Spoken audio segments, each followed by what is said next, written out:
hospici Anežky České poskytujeme péči a doprovázení nevyléčitelně nemocným v závěru jejich života. Naším cílem je, aby toto období mohli prožít důstojně se svými blízkými, s jistotou odborné a laskavé péče našeho týmu. Mnoho našich pacientů trápí vážné dýchací obtíže, pocit, kdy se člověk nemůže pořádně nadechnout.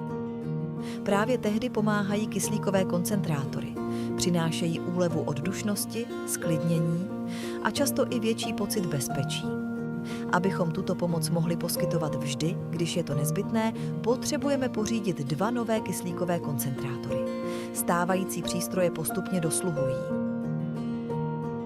Pomozte nám přinášet úlevu těm, kteří ji právě potřebují, a přispějte prosím v rámci projektu ČSOB Pomáhá regionu.